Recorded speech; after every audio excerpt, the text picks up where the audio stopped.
आपसे सीधा सवाल पूछा है रीना जी, आपने अपने लिए शीश महल बना लिया, गरीबों के लिए घर बनाए क्या? ये झूठ है, झूठ है, झूठ है। देखिए, प्रधानमंत्री मोदी जी का नाम बदल के उद्घाटन मंत्री रख देना चाहिए। पिछले 10 साल में देश भर में घूम घूम के उद्घाटन ही करते रहते हैं। पता नहीं कितने आईआईटी का उद्घाटन कर चुके हैं अभी तक, कितने स्कूल्स का, कॉलेजेस का। सिर्फ शिलान्यास होता है, कभी कंप्लीशन कुछ नहीं होता।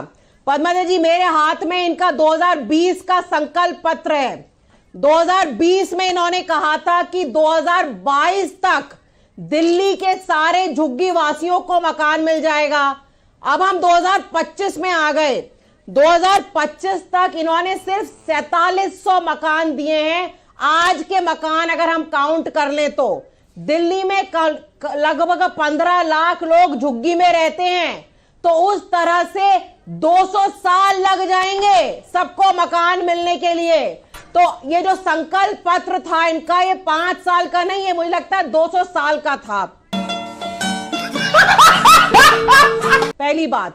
दूसरी बात, आप देखिए आज इन्होंने आके फिर 3 कॉलेजों का शिलान्यास किया है। पिछले 10 साल में दिल्ली में चूंकि जमीन जो है केंद्र सरकार के पास होती है, 10 साल में इन्होंने एक भी कॉलेज क्यों नहीं बनाया? अब चुनाव जब आने वाला है तब आके आप फिर 3 कॉलेजेस का उद्घाटन कर दीजिए, उसके बाद कंप्लीशन तो कुछ होता ही नहीं है। वहीं दूसरी ओर आप देखिए, सबसे बड़ी बात जो हुई वो ये हुई कि आज आम आदमी पार्टी की वजह से मोदी जी को दिल्ली में आके शिक्षा की बात करनी पड़ी, क्योंकि हमने नैरेटिव बदला। इससे पहले मोदी जी शिक्षा की बात नहीं करते थे कभी भी। शिक्षा पे थोड़ी सी देर पे आएंगे रीना जी, देखिए शिक्षा पे थोड़ी सी देर आएंगे क्योंकि बड़े सारे मुद्दे थे जिन पर आज बात हुई। कॉलेज का उद्घाटन करना पड़ा 10 साल बाद। ठीक है, कॉलेज की भी थोड़ी देर में बात कर लेंगे, बहुत सारे मुद्दों पर आज चर्चा होगी।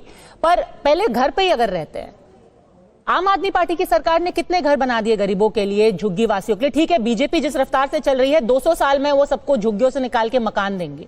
आपने कितने घर बना दिए हैं? कितने साल में आप सारे झुग्गी वासियों को पक्के मकान दे देंगे?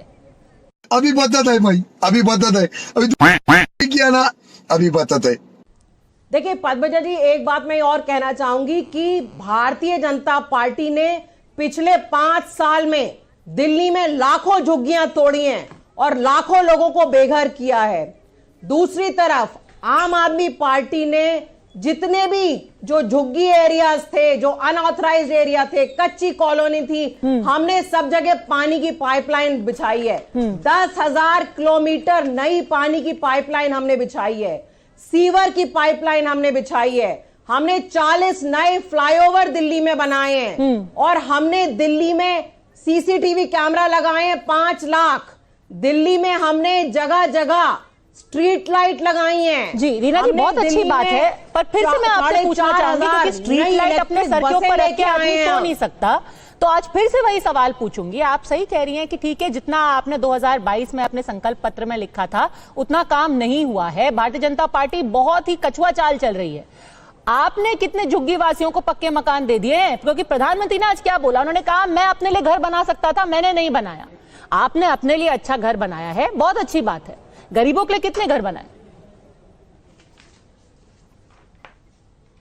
पद्मा जी, अगर आपको दिल्ली की थोड़ी सी भी जानकारी होती तो आपको पता होता कि दिल्ली में जो लैंड का इशू है वो डीडीए के अंतर्गत आता है, सीधे सीधे केंद्र सरकार के अंतर्गत आता है। तो दिल्ली में अगर कोई मकान बना सकता है तो सिर्फ केंद्र सरकार बना सकती है। दिल्ली में केंद्र सरकार के अधीन 2 काम आते हैं, लॉ एंड ऑर्डर और लैंड।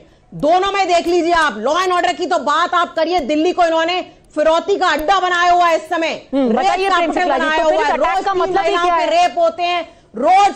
प्रेम शुक्ला जी, अटैक का मतलब ही क्या है? लोगों की और उल्टा आपका लोगों का मर्डर होता है। उल्टा आपका रिपोर्ट कार्ड केंद्र सरकार के